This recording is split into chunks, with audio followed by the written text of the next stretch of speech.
Coach, obviously your personnel group, one of the ones that's gone through the most transition. How do you feel like the guys have picked it up so far, and what's maybe job one heading into fall?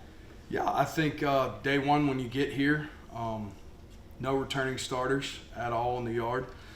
So the first thing, you got to go recruit and get the right people in here. And obviously this day and age, you got the transfer portal, you utilize that. We're able to bring 4 guys in, and they're all going to be contributors. And more importantly, I think they're really, really good people. I think they add to the room in unselfish ways, which this day and age, when you do that and you sign people, I think you got to recruit the person just as much as you recruit the player, because guys are going to come into new situations. You got all these personalities blending together, and that's been the biggest thing that I've seen through my time here is their ability. They want to hang out with each other. They care for each other, and that was usually always used to be a given in the O-line world. Now with the fabric of the game and how you're managing rosters, it's kind of been a lost art. But I think that's one positive is the guys we did bring in from the portal are very, very mature guys, understand what we're trying to get done here, understand that they got to go compete for their opportunity too, and there's not going to be any handouts around here. And they've really taken to that. Ethan Miner, obviously got him out of the portal center. Jacoby Jackson, working mainly at guard with a little bit of flex to him. Marlon Martinez, mainly at guard with also some flex inside to him. Mac Pounders, those guys new adds to the room. And then you got the guys that have been here, which it's also, there's a maturity level with them too, that they have to take on that, hey, I got to go compete too. And just because I've been here, there's not going to be a handout for that either. We're going to get the best 5 guys out there at a time. And every day you got to go compete, and every day's got to be an on day. And really build that competition, gentleman's competition, where you're going out competing against each other and also having a good attitude and being able to go break bread with them after practice and, build those relationships, which that's kind of been the spring theme leading into fall camp. And then building depth with some of your young guys too that are on the yard. How valuable is that, being able to get 4 guys out of the portal that have college snaps, many at the Power 5 level, instead of starting with a group of young guys? Yeah, I think it's huge. I think when you get here day one and you realize there's no starters coming back, and Coach Levy's touched on this as well, we have a lot of guys that have played a lot of college football.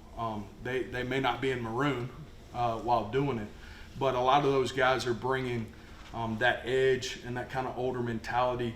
I think it's really important, and it goes both ways, right? Before you had this option, you didn't have to deal with as much turnover, so you didn't have the issues that it presents. But now, not having those guys coming back, it does, in year one of a program, really gives you an advantage to fill those holes in through the portal. So many of those guys that could have come in thinking, all right, I'm signed to play. I've got a job already waiting for it. But have they worked like that? Like they've got to win their way into this team? Yeah, I think you got to be honest in the recruiting process that, yes, there is an opportunity, but the handout piece of it, I mean, if you build your unit on those handouts and those freebies, then at the end of the day, when things get tough, you're going to have a lot of guys that don't step up for you. So I think it's huge that you attack that on the front end in the recruiting process of, we have opportunities for you.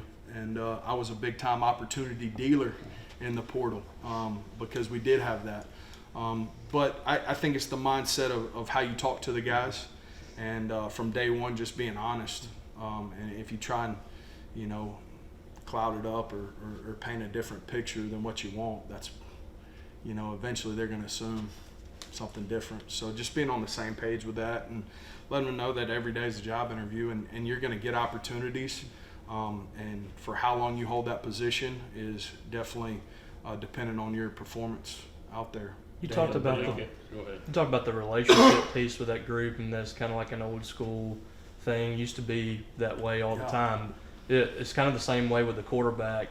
Blake talked about taking them out to eat and trying to have that relationship. What's the relationship like between the offensive line and Blake at quarterback? Yeah, I think it's growing, right? I think it's good. I think the spring period allowed for kind of that growth within that relationship.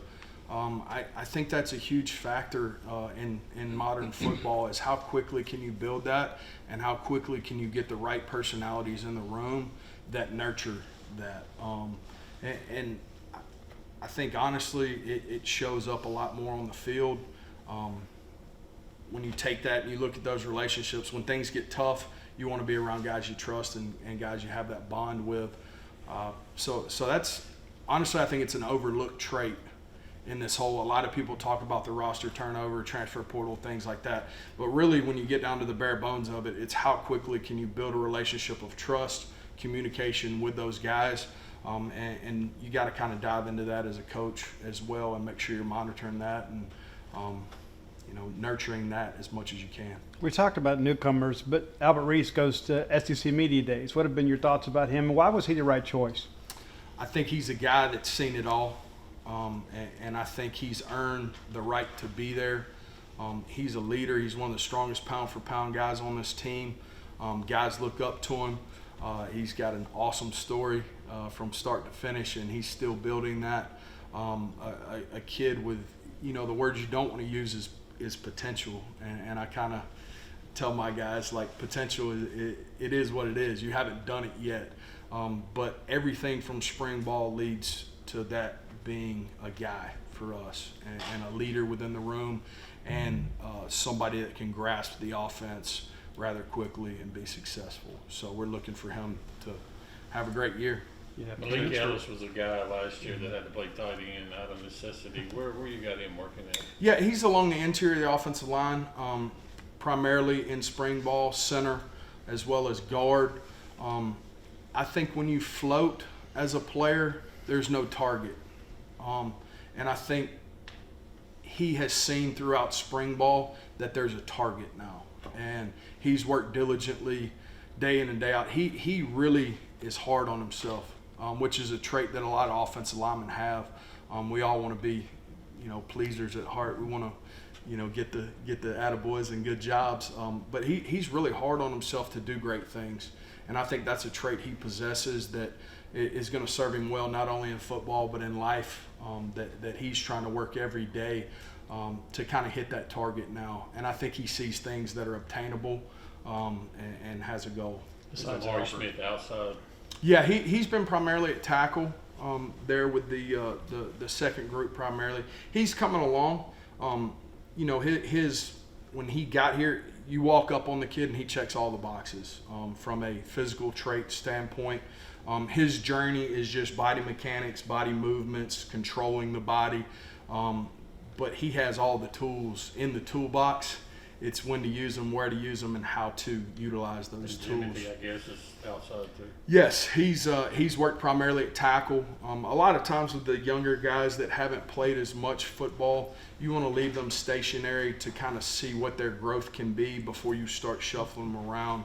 And those are two guys that are in that category of really talented guys. But not as much flex as what we talked about with some of the older guys that have played a lot of football. You want to keep those younger guys kind of in one spot to see how they grow and their growth potential. Coach Levy told us in Dallas he'd like to get to 10 linemen. How achievable do you feel that's going to be when the season starts? Yeah, I think that's always the goal. I think with flex positions and guys that can play here or here, you can get to that. In a myriad of different ways. Maybe not this guy only playing tackle in that 10, but also bringing him to a guard kind of flex position or guard to center. And you can get to fill those slots. I think it's something we have to always continue to do. And it's not just here. It's in college football in general, working to build that depth as much as you possibly can so that when things happen throughout a season, you're prepared for the inevitable that hopefully doesn't happen, but you're going to have to lean on that depth at times. You were about to talk to Coach Turner there. What is his defensive line looking like? Always a pain. He does a great job with them. Just working against them every day. And cliche, but iron sharpens iron, man, and you want those guys to give you the best possible look every day. And I always tell them, man, don't go easy on anybody. I'm over there at times their biggest cheerleader too. Of man, we want your best shot every time you give it to us, and prepare us for Saturdays in the fall. Thank you, Coach. Thanks, Coach. Awesome, appreciate it.